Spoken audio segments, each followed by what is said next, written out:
ভূত দেখছিলেন নাকি? হ্যাঁ, না না, বাঘ দেখছিলাম। অন্তত একটা শেয়াল যে খাটের নিচে। চোখ তুলে অর্ধপথে সে থেমে গেল। মন থেকে রাগের জ্বালা নিঃশেষে মুছে গিয়েছিল। বিদ্বেষশূন্য দৃষ্টি তুলে লণ্ঠনের আলোতে সম্মুখের তরুণী নারীটির মুখের দিকে চেয়ে অশোক মুগ্ধ হয়ে গেল। তাড়াতাড়ি কাপড় ছেড়ে এসেছে। ভিজে চুল ভালো করে মোছাও হয়নি।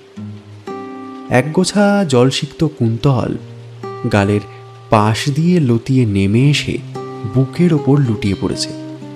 কপালে বিন্দু বিন্দু জল জমে আছে। আলো পড়ে মনে হচ্ছে কে যেন মেয়েটার কপাল বেড়ে মুক্তোর মালা পরিয়ে দিয়েছে। চোখের পাতা ভেজা।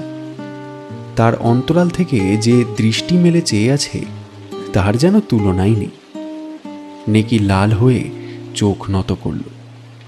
হঠাৎ, আচ্ছা তো আমি ভিজে কাপড়ে দাঁড়িয়ে আছেন, খেয়ালই নেই বলে কাঠের সিন্দুকটার কাছে চলে গেল। ধোপ দুরস্ত একখানা ধুতি এনে অশোকের হাতে দিয়ে ভিজে জামাটা নিয়ে বলল, কাপড় ছেড়ে ফেলুন, আমি আসছি।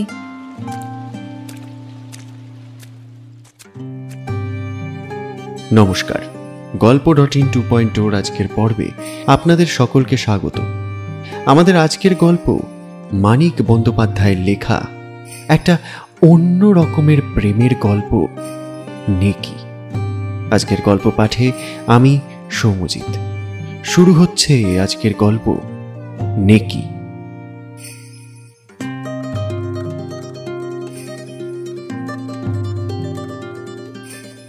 পূর্ববঙ্গের মহকুমা শহর তাতে সন্দেহ নেই, তবে বিশুদ্ধ নয়। গ্রামের খাঁদ আছে।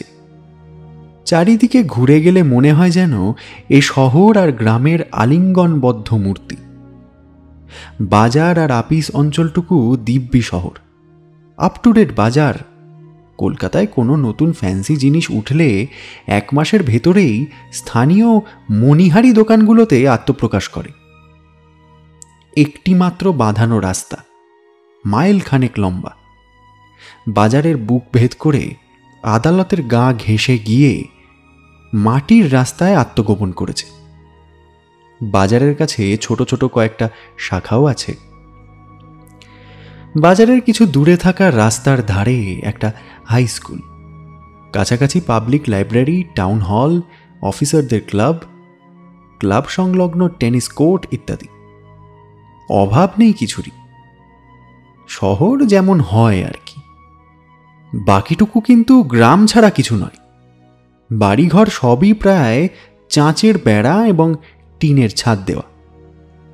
কোনোটার ভিটেটুকু মাত্র পাকা বাঁধানো।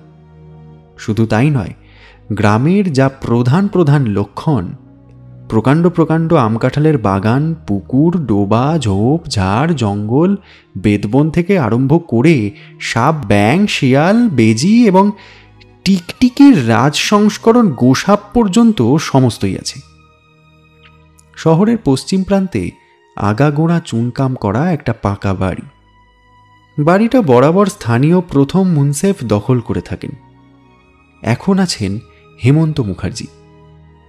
বাড়িটার পেছনে প্রকাণ্ড এক আমবাগান, তারই একদিকে ডোবা সংস্করণ একটি পুকুর।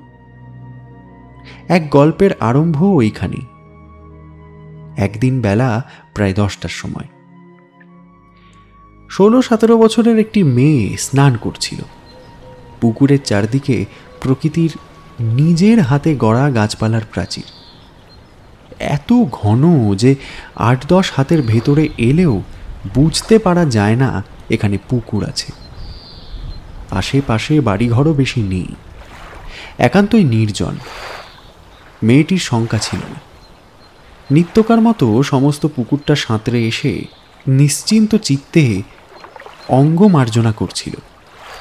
হঠাৎ ওপারে নজর পড়তে দেখল বছর 22-23-এর একটা ছেলে, চোখে সোনার চশমা, একটা আম গাছের গুঁড়ি ঘেঁষে দাঁড়িয়ে আছে। ত্রস্তভাবে নিজেকে আকণ্ঠ নিমজ্জিত করে দিয়ে মেয়েটি সংযত হয়ে নিল।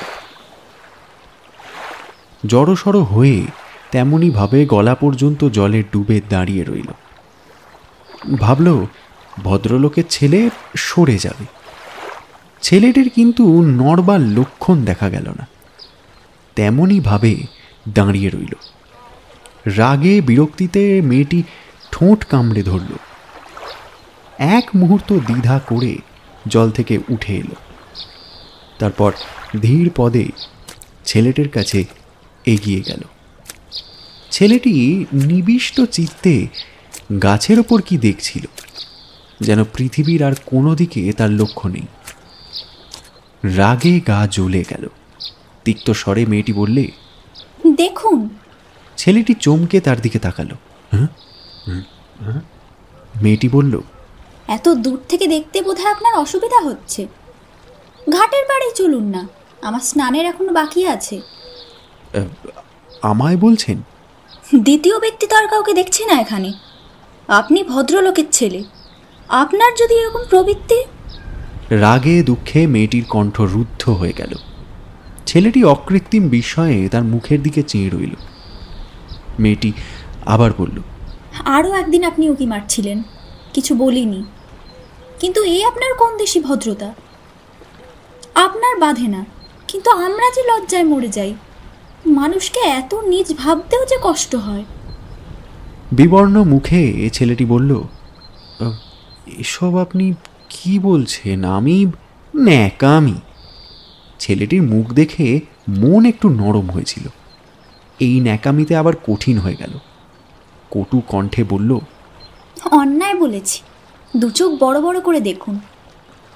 আপনাকে আমি লজ্জা করব না। স্নানের সময় গরু মোষও তো মাঝে মাঝে জল খেতে আসে। ঘুরে দাঁড়িয়ে পা বাড়ালো। পেছনে ব্যাকুল কণ্ঠ শোনা গেল, দাঁড়ান। মেয়েটি ফিরে দাঁড়ালো। আমায় বিশ্বাস করুন, আপনি স্নান করছিলেন, আমি তা দেখিইনি। আর একদিনের কথা বললেন না, কিন্তু আমি তো কালই মোটে কলকাতা থেকে এখানে এসেছি। আশেপাশে যদি দু একটা পাখি মেলে এই আশায় সকালে বন্দুকটা নিয়ে বেরিয়েছিলাম। একটা ঘুঘু এইদিকে উড়ে এসেছিল, কোথায় বসলো সেটাই দেখার চেষ্টা করছিলাম। আপনাকে নয়। হাতের বন্দুকটা দেখিয়ে বলল, এটা দেখে আপনার বিশ্বাস হওয়া উচিত নিশ্চয়। পিছন ফিরে ঘাটের দিকে চলতে চলতে মেয়েটি বলল, ন্যাকামি করবেন না আর, আমি কচি খুকি নই।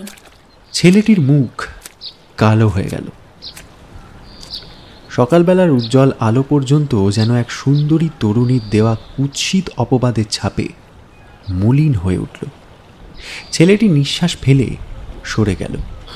পলাতক ঘুঘুটা চোখের সামনে দিয়ে উড়ে গিয়ে কাছেই একটা ডালে বসল। বন্দুক তুলতে ইচ্ছে হলো না। আঁকা বাঁকা সরু পথটি ধরে বাগান পার হয়ে খিড়কির দরজা দিয়ে সাদা বাড়িটায় ঢুকল।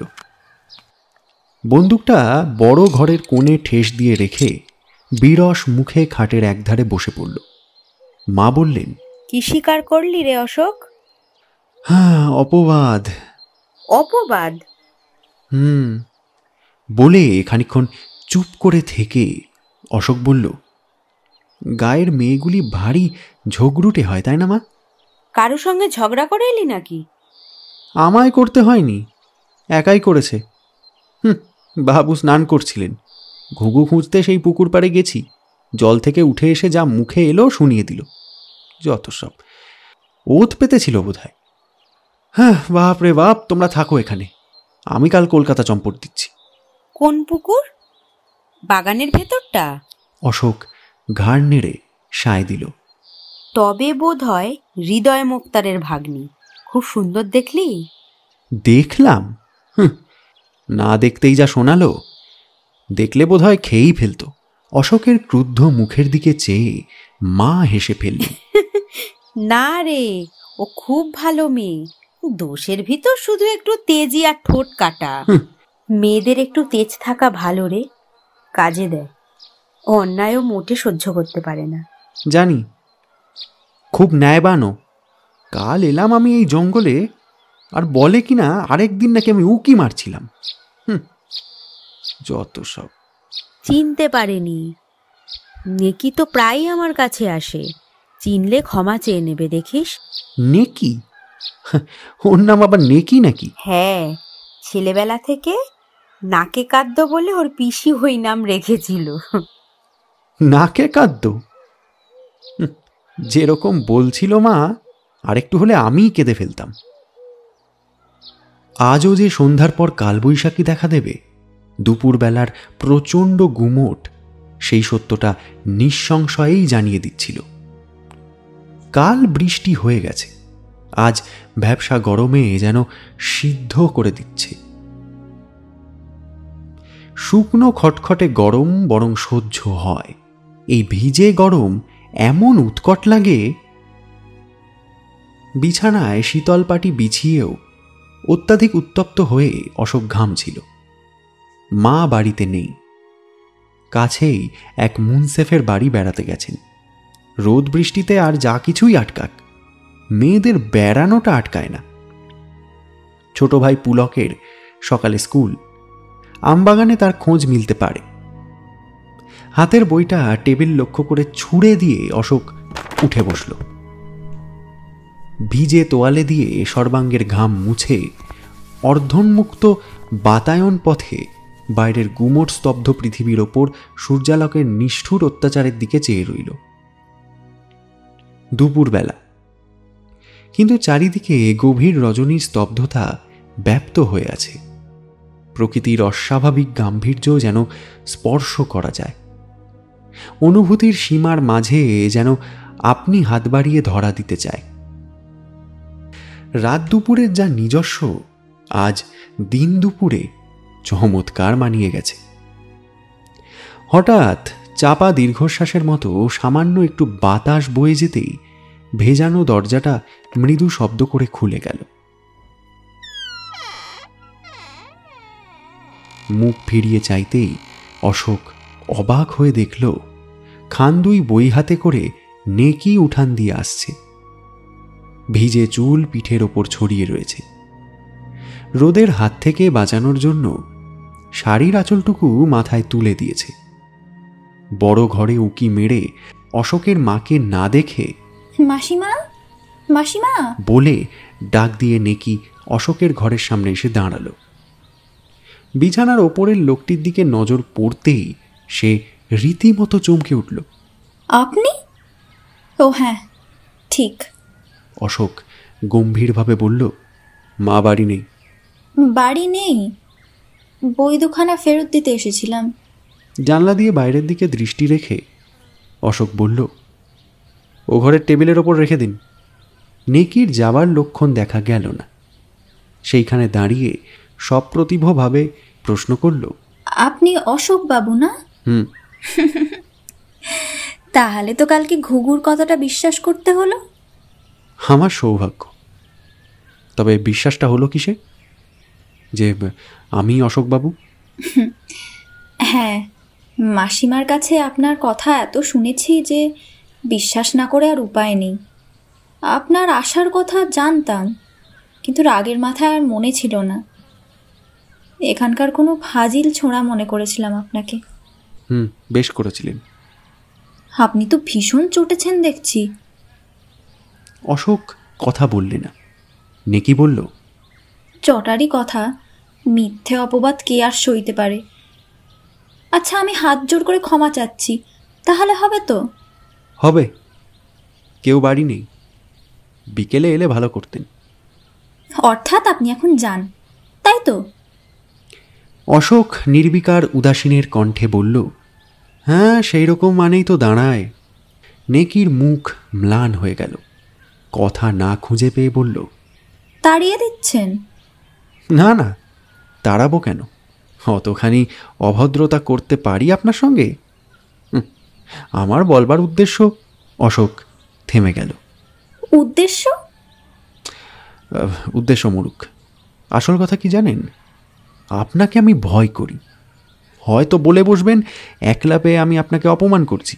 বাকিও তো রাখলেন না কিছু। এ অপমান নয়, অন্যরকম অভদ্র উক্তি। কুৎসিত ইঙ্গিত।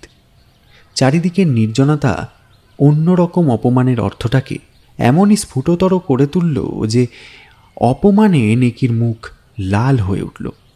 বই দুটি মেঝের ওপর ছুঁড়ে দিয়ে বলল, আপনি আপনি চাষা। নিজের মনে ময়লা থাকলে সমস্ত পৃথিবীটাকেই কালো দেখায়। স্নানের ঘাটেই তার পরিচয় পেয়েছি। মিথ্যে অপবাদের জ্বালা আছে, তাতে রাগ হওয়াটাও আশ্চর্য নয়। কিন্তু এইবার অশোক স্পষ্ট উপলব্ধি করল সে ভুল করেছে।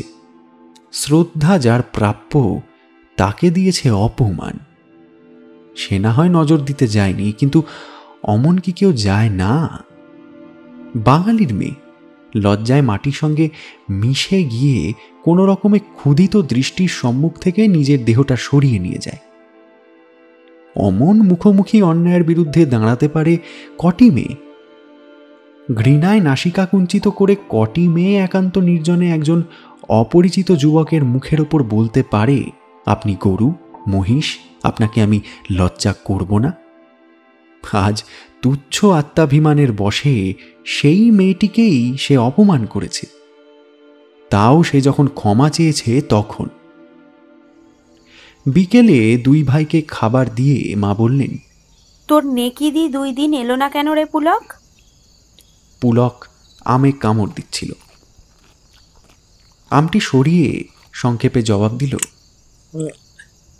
দাদা বকেছে। বলে আবার আমটা মুখে তুলল। আবার ঝগড়া হয়েছে তোদের? কি হয়েছিল? পরশু তুমি বাড়ি ছিলে না। দুপুরবেলা বই হাতে করে এসে হাজির। যেমনই বলেছি মা বাড়িতে নেই, বিকেলে আসবেন, যা মুখে এলো বলে চলে গেল। সবটুকু দোষ অশোক নির্বিকারে নেকির ঘাড়েই চাপিয়ে দিল। এমনই করে মানুষ নিজের অন্যায় করার জ্বালার সান্ত্বনা খোঁজে। বেদনা দেওয়া সহজ, আঘাত করা ততোধিক। কিন্তু অমন একটা সহজ কাজ করেও সুখ মেলে না। সুন্দরী এবং তরুণী তার হাসি ভরা মুখখানি যে কথার আঘাতে ম্লান করে দিয়েছিল, সেই স্মৃতিটা কাঁটার মতো ক্রমাগত বিঁধে চলেছে। মা বললেন, কি ছেলে মানুষই যে তোরা করছিস অশোক। নেকি তো গায়ে পড়ে ঝগড়া করার মেয়ে নয়। না না, খুব ভালো মেয়ে। রোদ পড়ে এলে পুলককে নিয়ে অশোক বেড়াতে বার হলো। আমবাগানের পরেই বিস্তৃত মাঠ। আলে আলে পায়ে পায়ে গড়ে ওঠা সরু পথটি দিয়ে চলতে তার এমনই ভালো লাগে। মাঝে মাঝে লাঙল দেওয়া ক্ষেতে নেমে পড়ে। মাটির ঢেলাগুলি পায়ের নিচে গুড়িয়ে যায়। ক্ষেতগুলি সমস্ত দিন বৈশাখের বেহিসাবি সূর্যের তাপ চুরি করে সঞ্চিত করে রাখে। সূর্য বিদায় নিলে মৃদুভাবে সেই তাপ বিকীর্ণ করে। অশোক সর্বাঙ্গ দিয়ে সেটুকু অনুভব করে। চষা মাটির অস্পষ্ট সুবাস তার মনকে উদাস করে দেয়। পুলকের হাত ধরে চলতে চলতে অশোক ভাবে, এমনই ভাবেই মাটি যেন নিজেকে চিনিয়ে দিতে চায়। নিশ্চল জড় যেন বলতে চায়, সারা জগতের জীবনের রস যোগাই আমি, আমায় চিনে রাখো। মাঠের পরে বাড়ি থেকে মাইলখানেক তফাতে ছোট একটা নদী। এখন তাতে স্রোত নেই। স্থানে স্থানে জল জমে আছে, বাকিটুকু বালিতে বোঝায়। সাদা ধপধপে বালি। এককালে স্রোতের নিচে ছিল। জলের গতি নিপুণ শিল্পীর মতো অপূর্ব নকশা এঁকে দিয়েছে। কোথাও বালির বুকে ঢেউয়ের ছবির হুবহু ছাপ পড়েছে, আবার কোথাও বিচিত্র রেখার সমাবেশে সূক্ষ্ম আলপনা গড়ে উঠেছে। এমনই সূক্ষ্ম, এমনই কোমল যে দেখলে মনে হয় এটা আঁকলো কে? অশোক নিত্য এইখানে এসেই বসে। পায়ের দাগে বালির কারুকার্য নষ্ট হয়ে যায়। অশোক ব্যথিত হয়ে ওঠে। অথচ এই কারুকার্য শতকরা 99 জনের চোখেই হয়তো পড়ে না। তুচ্ছ বলে নয়, সূক্ষ্ম সৌন্দর্য আবিষ্কার করবার মানুষের একটা বিপুল অক্ষমতা আছে বলে। অশোক আজ সেখানেই যাচ্ছিল। আমবাগানের ভেতরে একটা মোটা গাছের গুড়ি পাক দিতেই অশোক আর নেকি একেবারে মুখোমুখি এসে পড়ল। কাপড় গামছা নিয়ে নেকি স্নান করতে যাচ্ছিল। চোখাচোখি হতেই তার মুখের ভাব কঠিন হয়ে উঠল। নিঃশব্দে একপাশে সরে গিয়ে সে অশোককে পথ দিল। অশোক এগিয়ে গেল, কিন্তু পুলক নেকির সামনে দাঁড়িয়ে বলল, আর যে আমাদের বাড়ি যাও না নেকিদি, দাদা আর কিছু বলবে না, মা বকে দিয়েছে। অশোক এগিয়ে গিয়েছিল, দাঁড়িয়ে ডাকল, পুলক, পুলক আয়, দেরি হয়ে গেছে, চলে আয়। নেকি পুলককে কাছে টেনে নিয়ে কি বলতেই সে আনন্দে হাততালি দিয়ে উঠল। নেকির হাত থেকে গামছাটা টেনে নিয়ে বলল, তুমি তুমি যাও দাদা, আমি যাব না, নেকিদির সঙ্গে সাঁতার কাটবো। বেড়াতে যাবি না? পুলক ঘাড় নেড়ে বলল, না, রোজ তো বেড়াই, আজ সাঁতার দেব। তুমিও এসো না দাদা, তিনজনে সুইমিং রেস দেব। নেকিদির সঙ্গে পারবে না তুমি। এই অবেলায় পচা ডোবায় স্নান করলে অসুখ হবে পুলক। এখন বেরিয়ে আসি, কাল সকালে বড় পুকুরে সাঁতার কাটবো, চল। পুকুরের ছোট বড়ত্বের জন্য পুলকের মাথা ব্যথা ছিল না। নেকিদির সঙ্গে সাঁতার দিতে পারলেই সে সুখী। নেকির গা ঘেঁষে দাঁড়িয়ে তার একটা হাত চেপে ধরে দাদার প্রস্তাবে প্রবল আপত্তি জানিয়ে দিল। নেকি তার হাত ধরে পুকুরের দিকে অগ্রসর হল। অশোক ক্রুদ্ধ হয়ে বলল, এই অবেলায় ওকে যে পচা ডোবায় স্নান করবার জন্য নাচালেন, অসুখ হলে দায়ী কে হবে? আপনি? মুখ না ফিরিয়ে নেকি জবাব দিল, আমি। ওর অভ্যেস আছে। অভ্যেস আছে? কিরকম? ও কি গেঁয়ো ভূত নাকি যে পচা ডোবায় স্নান করার অভ্যেস থাকবে? গেঁয়ো ভূত না হোক, শহুরে বাবুও নয়। বলে নেকি পুলককে নিয়ে মোটা আম গাছটার ওদিকে অদৃশ্য হয়ে গেল। শহুরে বাবু? মেয়েটা শেষ পর্যন্ত তাকে শহুরে বাবু ঠাউরালো নাকি? নিতান্ত চোটে যত দূরে সম্ভব দূরে দূরে পা ফেলে হনহন করে বাগান পার হয়ে অশোক মাঠে পড়ল। মাঠে বেরোনোর আনন্দটুকু মাঠেই মারা গেল। অশোক ভাবলে কি কুক্ষণেই মেয়েটার সঙ্গে তার দেখা হয়েছিল। সন্ধ্যার অন্ধকার একটু অস্বাভাবিক রকম ঘন হয়ে গেল। সেদিকে অশোকের নজর পড়ল না। নজর পড়লে নদীর চড়ায় বসে থাকবার মতো সাহস তার হতো না। ঈশান কোণের জমাট বাঁধা কালো ছায়াটি যেরকম দ্রুতবেগে আকাশের অর্ধেকটা ঢেকে ফেললে, তাতে আর অল্পক্ষণের ভেতরেই যে সমস্ত আকাশ ঢেকে ফেলবে সে বিষয়ে সন্দেহ করবার উপায় রইল না। হলেও তাই। আকাশ যখন প্রায় সবটা ঢাকা পড়েছে, তখন অশোক হঠাৎ ব্যাপারটা উপলব্ধি করল। তৎক্ষণাৎ উঠে দাঁড়িয়ে বাড়ির দিকে পা বাড়িয়ে দিল। যতবার শঙ্কিত দৃষ্টি তুলে আকাশের ভয়ানক কালো ভয়ানক গম্ভীর মুখের দিকে চাইল, ততবারই তার গতিবেগ বেড়ে গেল।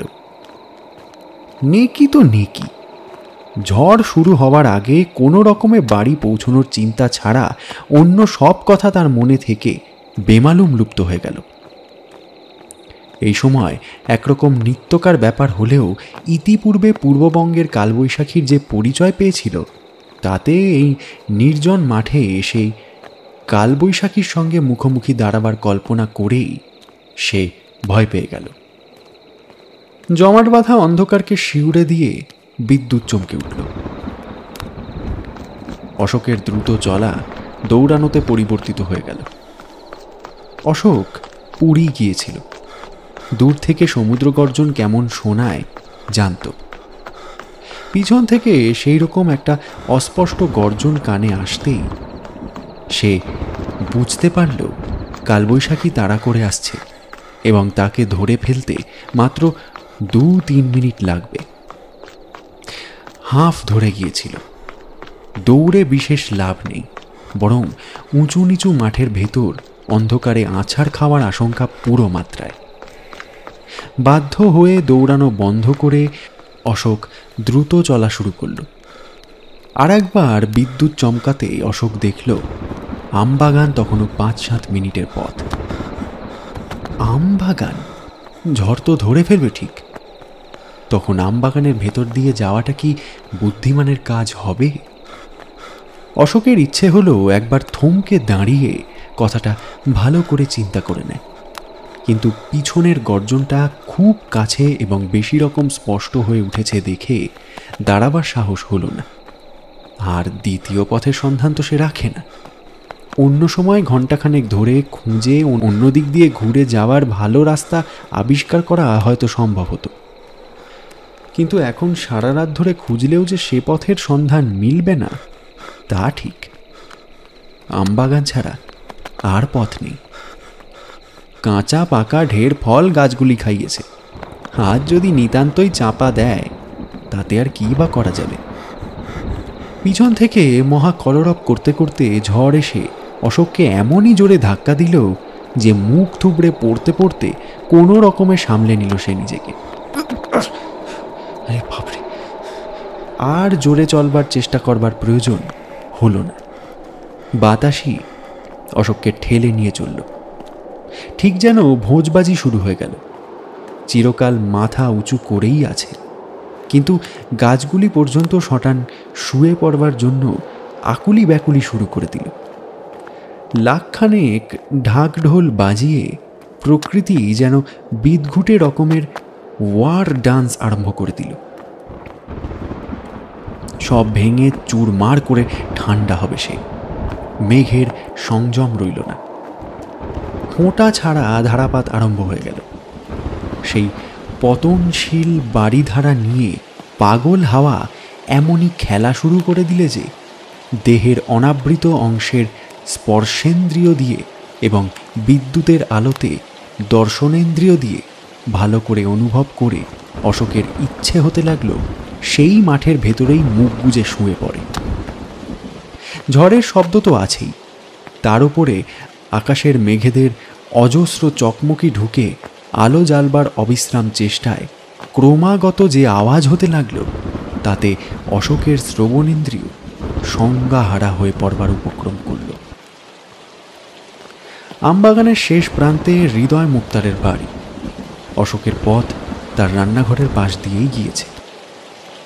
চাঁচের বেড়ার গায়ে বসানো জানলার পাশে আসতেই সুতীক্ষ্ণ কণ্ঠ শোনা গেল, অশোকবাবু দাঁড়ান। অশোক থমকে দাঁড়াল। নেকি অশোকের প্রতীক্ষাতেই রান্নাঘরের জানলায় চোখ রেখে দাঁড়িয়েছিল। ডাক দিয়েই বাইরে বেরিয়ে অশোকের কাছে গিয়ে দাঁড়ালো, বলল, গলা চিরে ডেকেছি, যা শব্দ ভাবলাম বুঝি শুনতেই পাবেন না, ঘরে চলুন। না মা, ভাববেন। অশোকের পথ আগলে দাঁড়িয়ে নেকি বলল, বাগানের ভেতর দিয়ে তো যাওয়া যাবে না, 3-4টে গাছ এখনই পড়ে গেছে, শব্দ শুনলাম। দাঁড়াবেন না, আসুন। অশোক তবুও দ্বিধা করল, কিন্তু মা যে পাগল হয়ে উঠবেন। নেকি ব্যাকুল হয়ে বলল, সে অল্পক্ষণের জন্য, কিন্তু যদি গাছ চাপা পড়েন তবে সত্যি সত্যি পাগল হয়ে যাবেন। বলে হাত জোর করে বলল, অন্য সময় যত পারেন রাগ করবেন, আপনার পায়ে পড়ি, চলুন। আকাশে বিদ্যুৎ চমকে গেল। সেই আলোতে নেকির মুখের যে ব্যাকুল ভাবটা অশোকের চোখে পড়ল তাতে আর দ্বিধা করবার অবকাশ রইল না। বলল, চলুন চলুন। নেকি অশোককে পথ দেখিয়ে রান্নাঘরের পাশ দিয়ে উঠান পার হয়ে বড় ঘরের দাওয়ায় উঠল। দরজায় বাইরে থেকে শিকল লাগানো ছিল। ক্ষিপ্র হস্তে শিকল খুলে ফেলল। ঘরে প্রদীপ জ্বলছিল। দরজা খুলতেই বাতাসে নিভে গেল। অশোককে হাত ধরে ঘরের ভেতর নিয়ে গিয়ে নেকি বলল, দাঁড়ান, আলো জ্বালাচ্ছি। ঘরের একদিকের তাক হাতড়ে একটা ল্যাম্প নিয়ে এসে বলল, আপনার কাছে দেশলাই আছে? না। সিগারেট খান না? না না, খাই না। খুব ভালো ছেলে তো। না, আপনার সঙ্গে তাহলে আর পারা গেল না দেখছি। রান্নাঘরেই যেতে হলো। থাকুন, অন্ধকারে চুপটি করে দাঁড়ান। বলে নেকি বাইরে চলে গেল। দেশলাই নিয়ে ফিরে এসে চৌকাঠের বাইরে দাঁড়িয়ে বলল, হাত বাড়িয়ে দেশলাই নিয়ে আলোটা জ্বেলে ফেলুন অশোকবাবু। একবার তো দুজনেই খানিকটা করে জল ঢেলেছি। সর্বাঙ্গে যেরকম ধারা বইছে, এবার ঘরে ঢুকলে মেঝেতে নদী বয়ে যাবে। নিকষ কালো আধার, কিন্তু তারই ভেতর নেকির হাতের দুগাছি সোনার চুড়ি রান্নাঘরের অদৃশ্য প্রায় আলোয় চিকচিক করছিল। দেশলাই নিয়ে অশোক একটা কাঠি জ্বালিয়ে বলল, আরে একেবারে ভিজে গেছেন যে। সেটা উভয়ত, পরে দুঃখ করা যাবে। বাতিটা জ্বালুন। আলো জেলে অশোক বলল, হ্যাঁ, মেঝেটা সত্যিই ভেসেছে। তা হোক, মুছে নিলেই হবে। আলনা থেকে লাল পেরে শাড়িটা দিন। বাক্স না খুললে আবার আপনার কাপড় জুটবে না। অশোক শাড়িটা এনে দিল। বারান্দার একদিকে একটু ঘেরা ছিল। শাড়ি নিয়ে নেকি সেখানে চলে গেল। অশোকের জামা কাপড়ের অতিরিক্ত জলটুকু ইতিমধ্যে প্রায় সবটাই ঝরে গিয়েছিল, কিন্তু ভিজে জামার আলিঙ্গনটা বড়ই বিশ্রী লাগছিল। জামাটা খুলে হাতে নিয়ে নেকির প্রতীক্ষায় ঘরের মাঝখানে দাঁড়িয়ে অশোক একবার চারিদিকে চোখ বুলিয়ে নিল। প্রকাণ্ড ঘর। একপাশে দুটি বড় বড় খাট জোড়া লাগিয়ে পাতা রয়েছে। তাতে যে বিছানা আছে, খাটের অর্ধেকটাও আবৃত্ত করবার সাধ্য নেই তার। সেকেলে আসবাব যেমন বিরাট, তেমনই কদাকার। এক কোণে গোটা 20-25 হাঁড়ি কলছি। তাতে সংসারের চাল ডাল থাকে তা বোঝা গেল। পুরনো রংচটা একটা কাঠের আলনা, সোজা দাঁড়াবার ক্ষমতা নেই, হেলে পড়েছে। ফর্সা, মলিন, আস্ত এবং ছেঁড়া নানা রকমের নতুন পুরাতন ধুতি শাড়ি যত্ন করে গোছানো রয়েছে। চাঁচের বেড়ার গায়ে বাঁশের পেড়েকে একটা আয়না ঝুলছে। কাছেই একটা চিরুনি গোঁজা। আয়নার নিচে একটা টুল, তার কাছেই হাত ভাঙা কাঠের চেয়ার। একটা আম কাঠের সিন্দুক একটা কোণের সবটুকু দখল করে আছে। মাথা নিচু করে অশোক খাটের নিচে উকি মারল। ধুলোয় মলিন বড় বড় পিতলের হাঁড়ি, কলসি, ডেচকি ইত্যাদি থেকে আরম্ভ করে কুলো ধুনুচি পর্যন্ত সেখানে জমা হয়ে আছে। সোজা হয়ে দাঁড়াতেই দরজার কাছে নেকি খিল খিল করে হেসে উঠে বলল, ভূত দেখছিলেন নাকি? হ্যাঁ, না না, বাঘ দেখছিলাম। অন্তত একটা শেয়াল যে খাটের নিচে। চোখ তুলে অর্ধপথে সে থেমে গেল। মন থেকে রাগের জ্বালা নিঃশেষে মুছে গিয়েছিল। বিদ্বেষশূন্য দৃষ্টি তুলে লণ্ঠনের আলোতে সম্মুখের তরুণী নারীটির মুখের দিকে চেয়ে অশোক মুগ্ধ হয়ে গেল। তাড়াতাড়ি কাপড় ছেড়ে এসেছে। ভিজে চুল ভালো করে মোছাও হয়নি। একগোছা জলসিক্ত কুন্তল গালের পাশ দিয়ে লতিয়ে নেমে এসে বুকের ওপর লুটিয়ে পড়েছে। কপালে বিন্দু বিন্দু জল জমে আছে। আলো পড়ে মনে হচ্ছে কে যেন মেয়েটার কপাল বেড়ে মুক্তোর মালা পরিয়ে দিয়েছে। চোখের পাতা ভেজা। তার অন্তরাল থেকে যে দৃষ্টি মেলে চেয়ে আছে তার যেন তুলনাই নেই। নেকি লাল হয়ে চোখ নত করল। হঠাৎ, আচ্ছা তো আমি ভিজে কাপড়ে দাঁড়িয়ে আছেন, খেয়ালই নেই বলে কাঠের সিন্দুকটার কাছে চলে গেল। ধোপ দুরস্ত একখানা ধুতি এনে অশোকের হাতে দিয়ে ভিজে জামাটা নিয়ে বলল, কাপড় ছেড়ে ফেলুন, আমি আসছি। বলে বেরিয়ে গেল। কাপড় ছেড়ে অশোক বলল, আসুন এবার। নেকি এলো। দরজা দিয়ে প্রথম থেকেই কিছু কিছু ছাট আসছিল। ঘরে এসে এক মুহূর্ত দ্বিধা করে নেকি দরজায় খিল লাগিয়ে দিল। ঘুরে দাঁড়িয়ে বলল, আমাকে আপনি আপনি করছেন, এমন বিশ্রী লাগছে, এতটুকু সাহস নেই যে তুমি বলেন। সাহস আছে কিনা পরিচয় পাবে। ওটা কি হলো? বলে রুদ্ধ দরজার দিকে আঙুল বাড়িয়ে দিল। নেকি বলল, এই সহজ কথাটা বুঝলেন না? ছাঁট আসছিল, বন্ধ করে দিলাম। মেঝেটা ভাসিয়ে দিয়ে তো লাভ নেই কিছু। কিন্তু সেসব পরে বিবেচনা করা যাবে অশোকবাবু। আপনি কোঁচার খুঁটটা গায়ে দিয়ে ভাঙা চেয়ারটায় বসুন। আমার নাম নেকি, কিন্তু ন্যাকামি আমি দু চক্ষের দেখতে পারি না।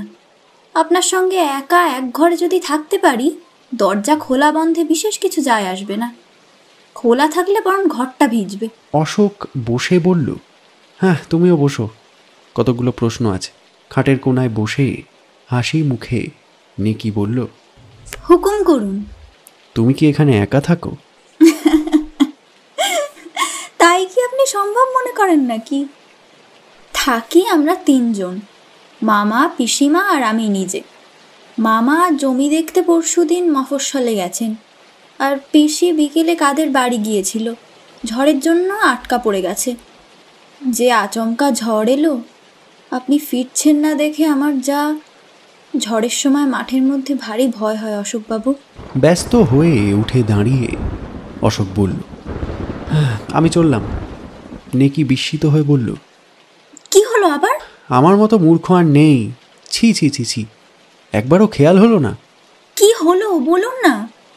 আরে বুঝলে না, কেউ যদি হঠাৎ এসে পড়ে, সে ভারী বিশ্রী হবে। আমি যাই।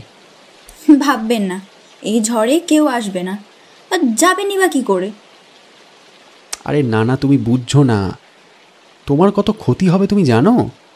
জানি, বসুন। সে ভয় করলে আপনাকে ডেকে আনতাম না। পাগল হয়েছেন? ভালো দিনেই কেউ আসে না, আর ঝড় বৃষ্টি মাথায় করে গোয়েন্দাগিরি করতে আসবে। উফ, তোমার কিন্তু বেজায় সাহস। লোকে নাই জানুক, আমাকে তো একরকম জানোই না। কি বলে ডেকে আনলে? আপনাকে জানি না, কে বলল? আমি বলছি। এসেছি 5 দিন হলো, দেখা হয়েছে 3 বার, আর 3 বারই ঝগড়া করেছি। চেনবার সুযোগ পেলে কোথায়? পুকুর পাড়ে বরং। নেকি খিলখিল করে হেসে উঠল। ওঠা তার স্বভাব। বলল, পুকুরের ঘটনাটা ভোলেননি দেখছি। না না, ভুলিনি। ঠাট্টা নয়, সত্যি বলো, কি করে চিনলে আমায়? একজনকে চিনতে হলে তার সঙ্গে 2-4 বছর মিশবার দরকার হয় বলে মনে করেন নাকি আপনি? আমার সঙ্গে প্রথম থেকে যে অমনভাবে ঝগড়া করতে পারে, তাকে ভয় করার প্রয়োজন মনে করি না, বুঝলেন? না। তবে অন্যরকম ভাবে বলি। আমাদের অনুভূতি বলে একটা জিনিস আছে অশোকবাবু, একবার দেখলেই আমরা মানুষ চিনতে পারি। আর কি জানেন, মাসিমার ছেলেকে চিনবার দরকার হয় না। নেকির কথায় তার মার প্রতি এমনই একটা সহজ শ্রদ্ধার ভাব প্রকাশ পেল যে অশোক খুশি হয়ে উঠল। একটু চুপ করে থেকে বলল, আচ্ছা নেকি, ভালো নামটা কি বলো তো তোমার? নেকি নামটা পছন্দ হয় না? ও নামটা আমায় একেবারে মানায় না, কি বলেন? আপনি না হয় আমাকে লীলা বলবেন। লীলা? বেশ নাম। সত্যি বেশ। অশোক জবাব দিলে না, একটু হাসল। হঠাৎ নেকি বলল, আপনার খিদে পেয়েছে? আম খাবেন? অশোক ঘাড় নাড়ল। আম খাবেন না? তাহলে কি দি?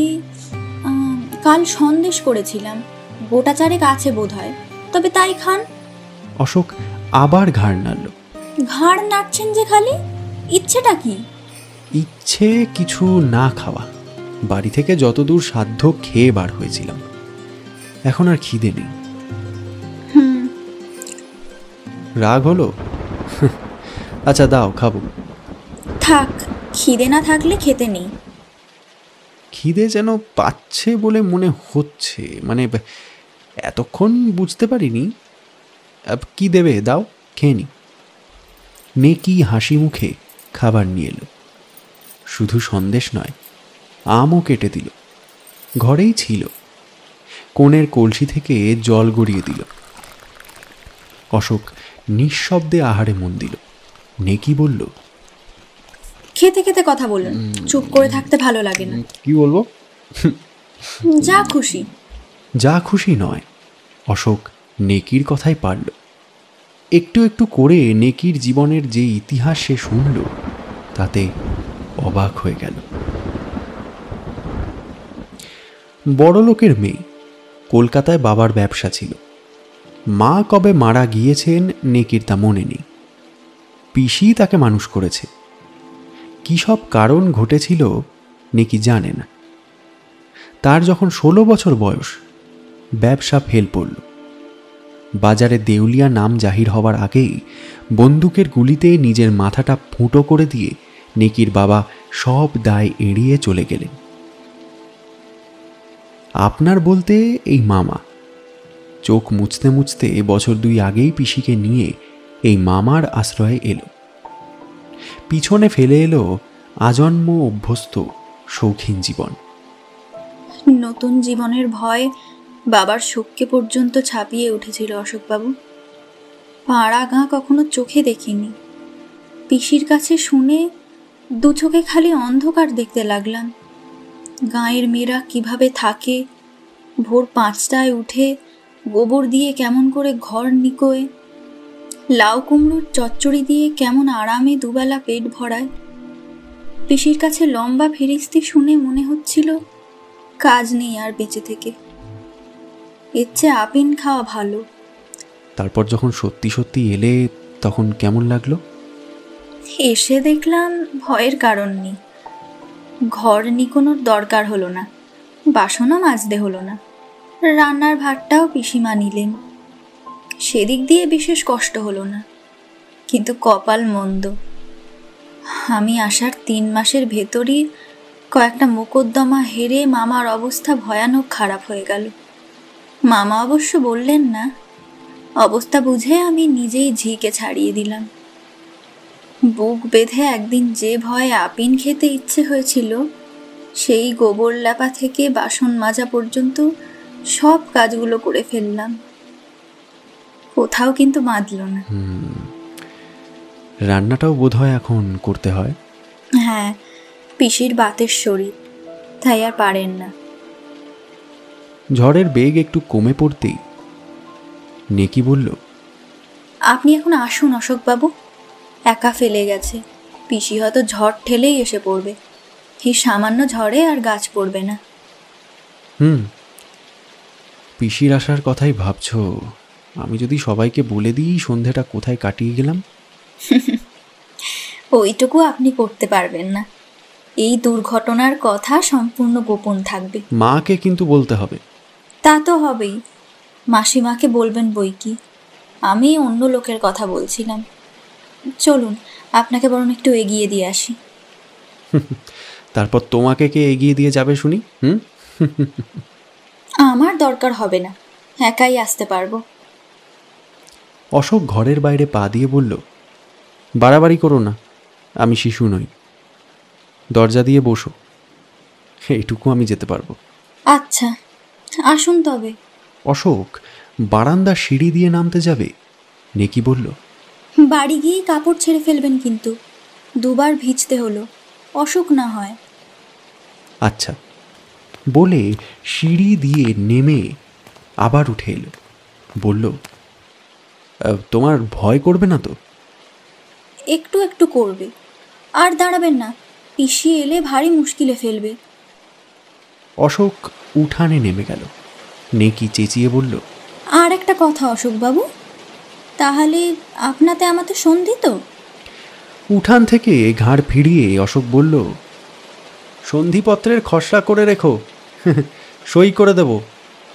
বলে রান্নাঘরের ওদিকে অদৃশ্য হয়ে গেল। নেকি সেইখানে দরজা ধরে দাঁড়িয়ে রইল। ঝড়ের বেগ কমেছিল, কিন্তু বৃষ্টি সমভাবেই পড়ছিল। ছাঁট লেগে নেকির বাসনপত্র ভিজে যেতে লাগলো, কিন্তু সেদিকে তার খেয়াল রইল না।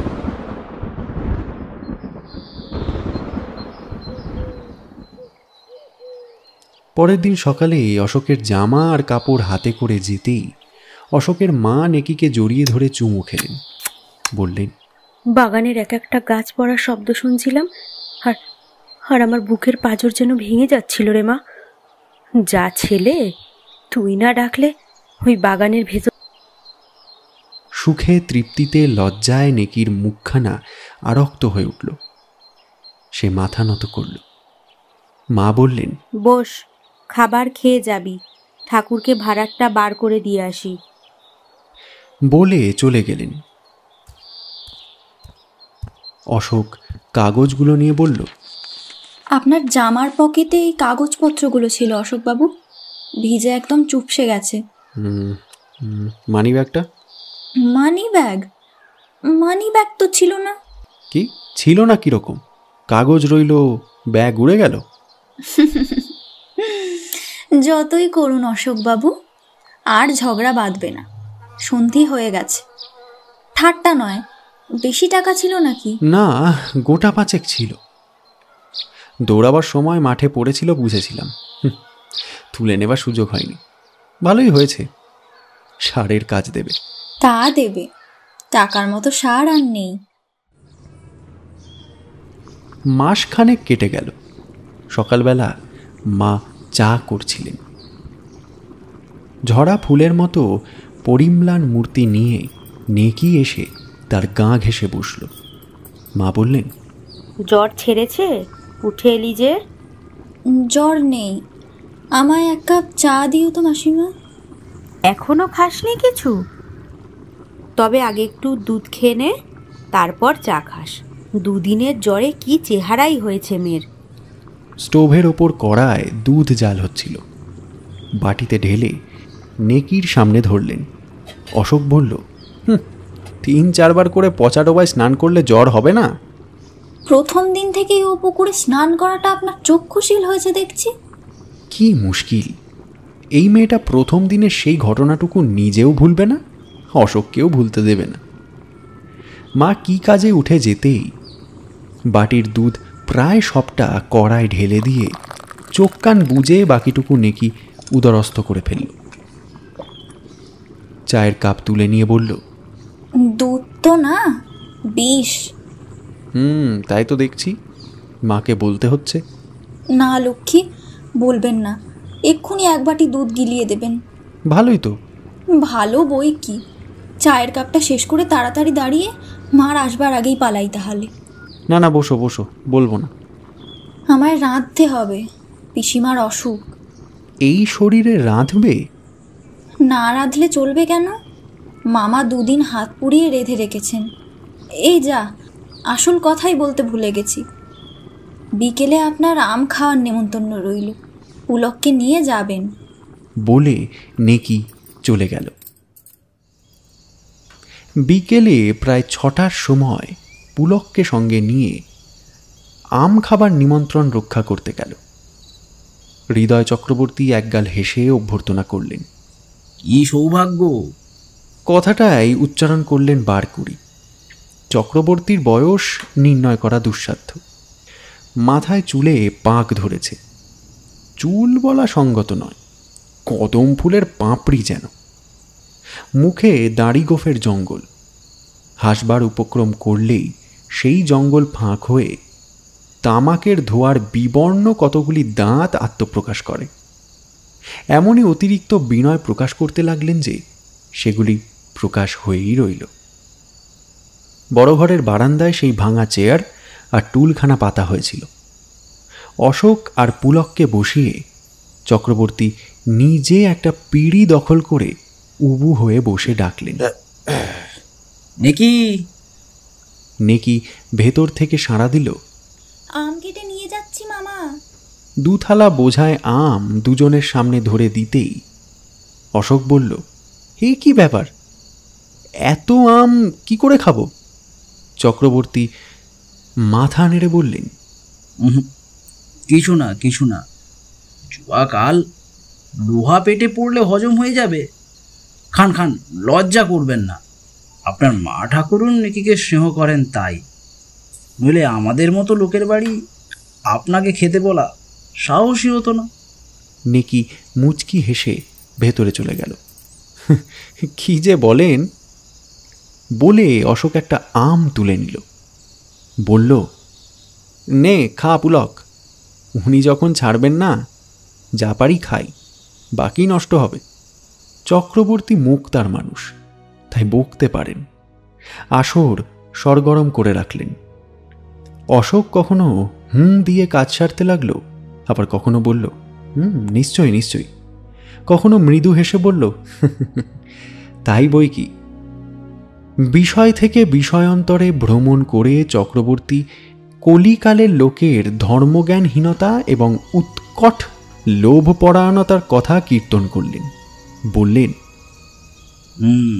আদালতে এত মামলা মোকদ্দমা কি জন্যে মশাই?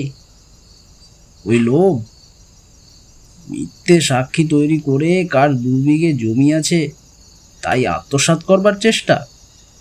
কেন রে বাবু, পরের জিনিস নিয়ে টানাটানি কেন? নিজের যা আছে তাই নেড়ে চেড়ে খা না। অশোক ঘাড় নেড়ে সাই দিল, তা বই কি। এইবার চক্রবর্তীর এই চিন্তার উৎসমুখের সন্ধান পাওয়া গেল। একটা পাঁজি লোক তার 5 বিঘে জমি যে কীরকমভাবে আত্মসাৎ করবার উপক্রম করেছে এবং অশোকের বাবার কাছেই মিথ্যে দাবির মোকদ্দমা রুজু করেছে, সবিস্তার বর্ণনা করে চক্রবর্তী ফোঁস করে একটা নিঃশ্বাস ফেললেন। শুনে অশোক অতিরিক্ত দুঃখ প্রকাশ করল। থালা অর্ধেক খালি করে ঠেলে দিতেই চক্রবর্তী হাত জোর করলেন। অশোক ব্যস্ত হয়ে বলল, আরে ও কি সত্যি বলছি, আমার আর খাবার ক্ষমতা নেই, নইলে ফেলে রাখতাম না। লোকটার প্রতি অশ্রদ্ধায় অশোকের অন্তর পূর্ণ হয়ে গেল। বাপের বয়সী ভদ্রলোক, বিনয়ের ছলে নিজেকে হীন করে ফেলেছেন দেখে অত্যন্ত বেদনা অনুভব করল সে। জোর হাতেই চক্রবর্তী নিবেদন করলেন, আচ্ছা, তবে 2টি সন্দেশ মুখে দিন। বলে হঠাৎ ক্রুদ্ধ হয়ে হাঁকলেন, নেকি নেকি এই নেকি। নেকি নিঃশব্দে চৌকাঠের কাছে এসে দাঁড়ালো। 2টো আম ফেলে দিলেই হবে? এ কি হেজি পেজি লোক পেয়েছিস? বাপের তো টাকা ছিল, এইটুকু শিক্ষাও হয়নি।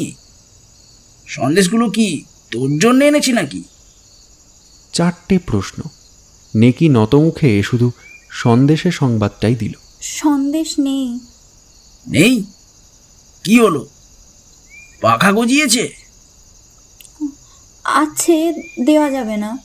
হাঁড়ি ভেঙে সন্দেশগুলো মাটিতে পড়ে গিয়েছিল। হাঁড়ি ভাঙলো কেন? তাকের ওপর ছিল, বেড়ালে ফেলে দিয়েছে। বলে চক্রবর্তী স্তব্ধ হয়ে গেলেন। অশোক হেসে বলল, বেড়াল ভালো কাজই করেছে, এর ওপর সন্দেশ খেলে ডাক্তার ডাকতে হতো। চক্রবর্তী সখেদে বললেন, 16-17 বছর বয়স হলো, কোনো দিকে যদি নজর থাকে, আপনার জন্য কত যত্ন করে আনা। হায় হায়, আগেই জানি অদৃষ্ট আমার নিতান্তই মন্দ। অশোকের ভাগ্যে সন্দেশ জুটল না, সেজন্য চক্রবর্তীর অদৃষ্ট মন্দ হতে যাবে কেন সেটা ভেবেই অশোকের হাসি পেল। লোকটির কি অপূর্ব বিনয়। চক্রবর্তী বলে চললেন, অদৃষ্ট মন্দ না হলে এমনটা হয়। 7 পুরুষের জমি আমার, তাতে আরেকজন ভোগা দেবার চেষ্টা করে। আপনার বাবার কাছে যতক্ষণ মোকদ্দমা আছে ভাবনা নেই, উনি বিচক্ষণ হাকিম, চট করে সাজানো মামলা ধরে ফেলবেন। কিন্তু তা কি থাকবে? দেবে হয়তো এক দরখাস্ত ঝেড়ে। কোন কাঠখোট্টা হাকিমের হাতে গিয়ে পড়ব ঈশ্বরই জানেন। সন্ধ্যার অন্ধকার ঘনিয়ে আসছিল। অশোক উঠে দাঁড়িয়ে বলল, হ্যাঁ, আমি আসি চক্রবর্তী মশাই। চক্রবর্তীও উঠে দাঁড়ালেন। আসবেন? যা তোমার নাকি একটা আলো নিয়ে সঙ্গে। না না, আলো লাগবে না, এখনো তেমন অন্ধকার হয়নি, এইটুকু বেশ যেতে পারবো। চক্রবর্তী জিভ কেটে বললেন, আরে বাস রে, তা কি হয়? গ্রীষ্মকাল, জঙ্গলের ভেতর দিয়ে পথ, একটা লণ্ঠন নিয়ে এগিয়ে দিয়ে আসো। অশোকের ইচ্ছে হলো বলে, আপনি আলো নিয়ে চলুন না মশাই, রোগা মেয়েটাকে না হয় নাই পাঠালেন। এরকম ইচ্ছা দমন করতে হয়। অশোকও করল। নেকি একটা আলো জেলে নিয়ে তার সঙ্গেই চলল। বাগানের মাঝখানে হঠাৎ থমকে দাঁড়িয়ে নেকি বলল, অশোকবাবু, আমার একটা অনুরোধ রাখবেন? মস্ত ভূমিকা। অনুরোধ ছোট হলে চলবে না। না, ছোট নয়। নেকি একটা ঢোক গিলল। আলোটা এমনভাবে ধরল যে তার মুখ অন্ধকারেই রইল। একটু চুপ করে থেকে সে বলল, মামা যে জমির কথা বলছিলেন সেটা সত্যি সত্যি আমাদের। আপনার বাবাকে একটু বলবেন? সম্মুখে সাপ দেখলে মানুষ যেমন চমকে ওঠে, অশোকও তেমনই চমকে উঠল। অন্য অবস্থায় এই অনুরোধটা অশোকের কাছে এত কদর্য ঠেকত না। সরলভাবে নেকি যদি এই অনুরোধ জানাতো, অশোক মৃদু হেসে তাকে বিচারকের কর্তব্যের কথাটা বুঝিয়ে দিত। নেকির অজ্ঞতায় কৌতুক অনুভব করত, কিন্তু এ যে ষড়যন্ত্র। তাকে ভুলিয়ে আদর দিয়ে নেমন্তন্ন করে খাইয়ে শতরকমভাবে ঘনিষ্ঠতার বন্ধনে বাঁধবার চেষ্টা করে এমনইভাবে এই নির্জন আমবাগানে এই অনুরোধ করবার আর কোনো অর্থই তো হয় না। টাকা নয়, কিন্তু আদর যত্নও তো ঘুষের রূপ দিতে পারে। হয়তো এই মেয়েটার রূপ চক্রবর্তী নিজের মুখে না জানিয়ে সন্ধ্যার অন্ধকারে নির্জনে সুন্দরী তরুণীকে দিয়ে এ অনুরোধ করার আর কি মানে হয়? ঘৃণায় অশোকের অন্তর সংকুচিত হয়ে গেল। গম্ভীর কণ্ঠে বলল, তোমার এই অনুরোধের অর্থ জানো? নেকির গলা কেঁপে উঠল। আমরা বড় গরিব অশোকবাবু। অন্য সময় এই কণ্ঠস্বর শুনলে অশোকের হয়তো করুণা হতো, এখন রাগ হলো। বলল, গরিব বলে তোমাদের জন্য আমাকে অন্যায় করতে হবে নাকি? অন্যায় তো নয়, জমিটা আমাদের। আমার কথা আপনার বিশ্বাস হয় না? না, হয় না। হলেও জমি তোমাদের কি অন্যের সে মীমাংসা হবে আদালতে, সাক্ষী প্রমাণ দিয়ে। তোমার অনুরোধ যে আমাকে আর আমার বাবাকে কতদূর অপমান করতে পারে সে ধারণা তোমার নেই বলেই নিঃসংকোচে জানাতে পারলে। নেকি কি বলতে গিয়ে সামলে নিল। একটা নিঃশ্বাস ফেলে বলল, চলুন। থাক থাক, তোমাকে আর কষ্ট করবার দরকার নেই, তুমি যাও। নেকির মুখ দেখা গেল না। দেখলে অশোক ভয় পেয়ে যেত। বলল, অতিরিক্ত সাধুতা ফলাবেন না অশোকবাবু। অহেতুক দংশন, অন্তরে জ্বালা ধরলে। কারণ যাই হোক, এই রকম যুক্তিহীন কথাই মুখ দিয়ে বার হয়। অশোক কিন্তু তা বুঝল না। বলল, সাধুতা অসাধুতার তফাৎ বুঝবার ক্ষমতা তোমার নেই, তাই একথার জবাব দিলাম না। আমার সবচেয়ে বড় দুঃখ লীলা, ভগবানের দেওয়া রূপকে তুমি তুচ্ছ ঘুষের মতো ব্যবহার করলে। ছি! অন্তরে এই কথাটাই বড় যন্ত্রণা দিচ্ছিল, তীক্ষ্ণ কাঁটার মতো বিচ্ছিল। অসতর্ক মুহূর্তে অশোকের শিক্ষা দীক্ষা মার্জিত বুদ্ধি সকলের বাধা ঠেলে বাইরে বেরিয়ে এলো। এমন বিশ্রী শোনালো যে অশোক নিজেই চমকে উঠল। নেকির হাত থেকে আলোটা পড়ে গিয়ে বার কয়েক দপদপ করে জ্বলেই নিভে গেল। পুলক ভয় পেয়ে গিয়েছিল। অশোকের একটা হাত ধরে বলল, বাড়ি চলো দাদা, ভয় করছে আমার। বাড়ি? হ্যাঁ হ্যাঁ, চল চল, বাড়ি চল। অশোক মনকে বোঝালো। নতুন একটা অভিজ্ঞতাও সঞ্চয় হলো।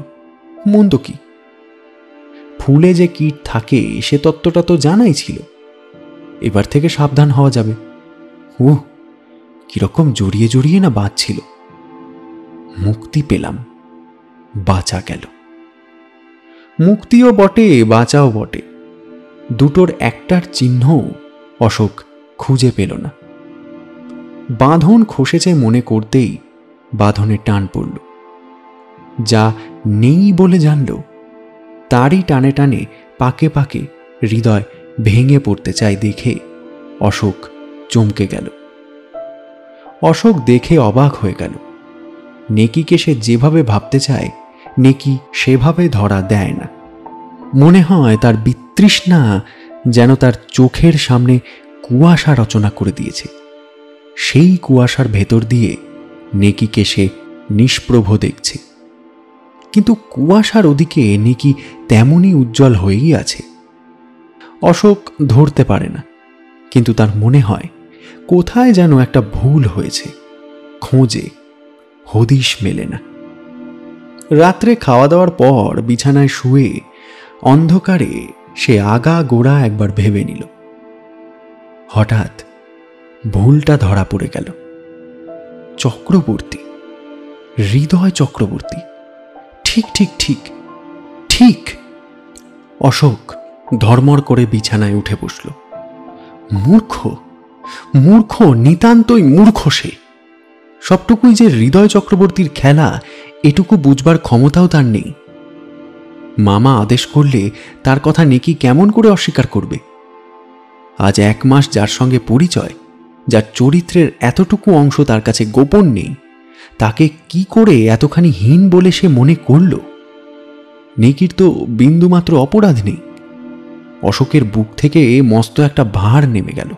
বন্ধনের যে দড়িদড়াগুলো এতক্ষণ বেদনা দিচ্ছিল, হঠাৎ সেগুলো হয়ে গেল ফুলের মালা। খুব ভোরে ঘুম ভাঙতেই অশোক আমবাগানে চলে গেল। পুকুর ধারে ঘাটের কাছে একটা তাল গাছ কাত হয়ে পড়েছিল।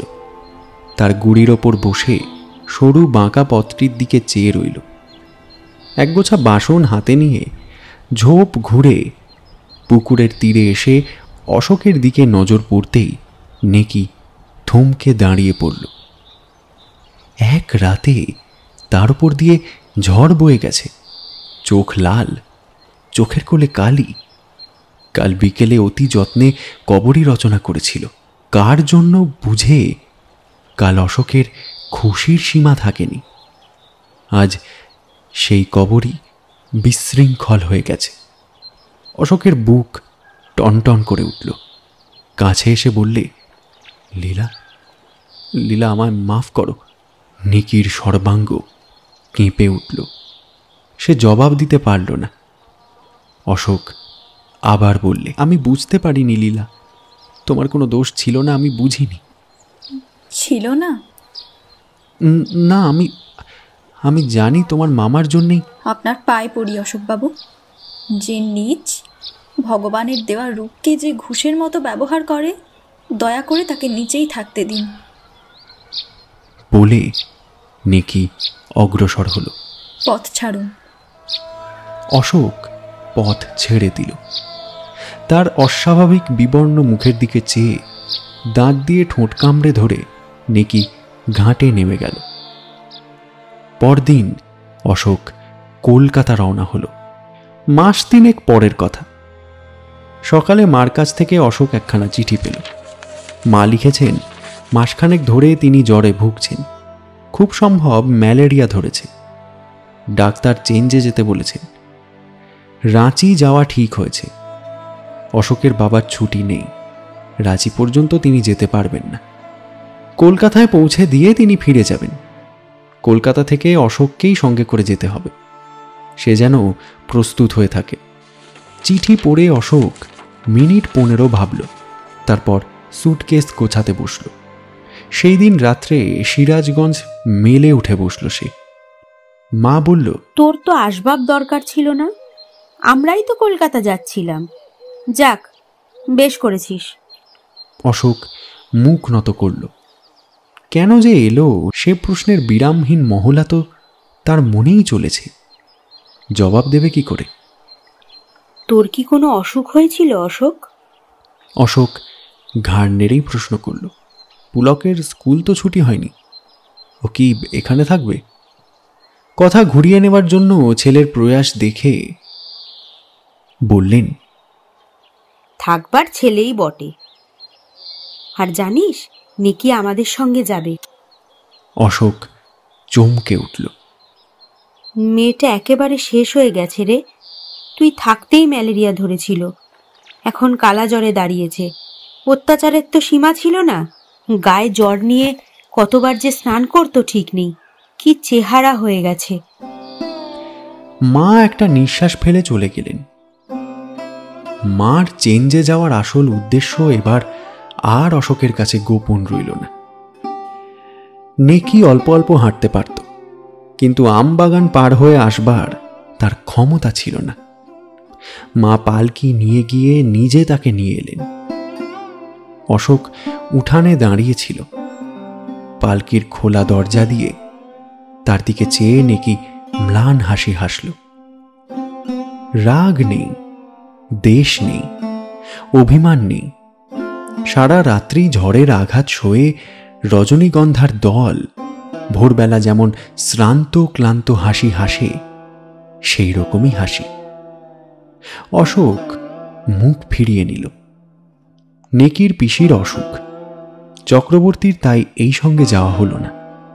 পিসি একটু ভালো হলেই যাবেন। যাত্রা করবার সময় ভদ্রলোক হাউমাউ করে কেঁদে ফেললেন। অশোকের মাকে উদ্দেশ্য করে বিকৃত কণ্ঠে বললেন,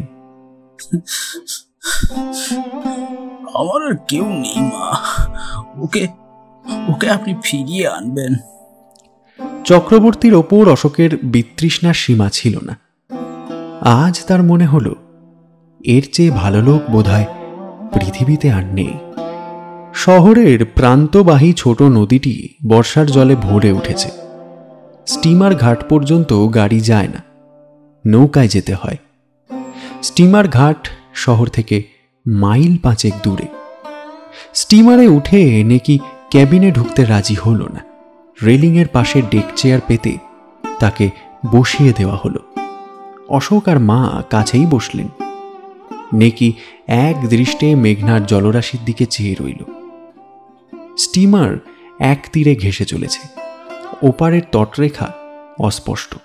2 বছর আগে এই পথ দিয়েই সে একটা অপরিচিত জীবনকে পিছনে ফেলে দুরু দুরু বুকে অজানা অচেনা জীবনের মাঝে গিয়ে পড়েছিল।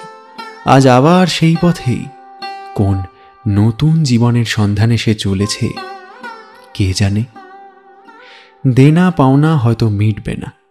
ওপারের তটরেখার মতোই অস্পষ্ট অনুভূতি তাকে যে চিরন্তন জীবনের কথা মনে পড়িয়ে দিচ্ছে।